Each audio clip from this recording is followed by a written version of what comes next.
Hello সবাইকে। আজকে আমি একেবারে সিম্পল একটা চকলেট গানাশ কেকের ডেকোরেশন শেয়ার করব। আমার কেকটা কতটা স্পঞ্জ হয়েছে দেখতে পাচ্ছ সবাই। আমি একটা এগলেস স্পঞ্জ বানিয়েছিলাম। এই এগলেস চকলেটের স্পঞ্জের রেসিপিটা আমি অলরেডি শেয়ার করে দিয়েছি, আমার পেজটিতে কেউ গিয়ে ফলো করতে পারো। এবার আমি ওই কেকটাকে 3টে লেয়ারে কেটে নিয়েছিলাম। এবার প্রতিটা লেয়ারে সুগার সিরাপ দিয়ে আমি একটু করে ক্রিম লাগিয়ে লেয়ারগুলো বসিয়ে নিচ্ছি। এটা আমাকে রিকোয়েস্ট করা হয়েছিল একটু কম ক্রিম ইউজ করতে, তাই ক্রিমটা তুলনামূলক আমি একটু কম ইউজ করার চেষ্টা করেছি। যতটা না দিলে নয় ততটাই দিয়েছি, একেবারে অল্প অল্প ক্রিম দিয়ে আমি ডেকোরেশন করছিলাম। আমি সবার কাছে একটা ছোট্ট টিপস শেয়ার করছি।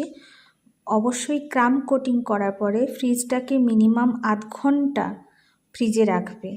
তার চেয়েও বেশি রাখতে পারো, তাতে কোনো অসুবিধে নেই, কিন্তু মিনিমাম আধ ঘন্টা রাখতেই হবে, না হলে ফিনিশিংটা ভালো আসবে না। আমার কাছে একটু তাড়া ছিল, তাই আমি তাড়াতাড়ি করার চেষ্টা করছিলাম, তাই বুঝতে পারছো আমার ক্রিমটা ফিনিশিং নিয়ে আসতে একটু টাফ হচ্ছিল।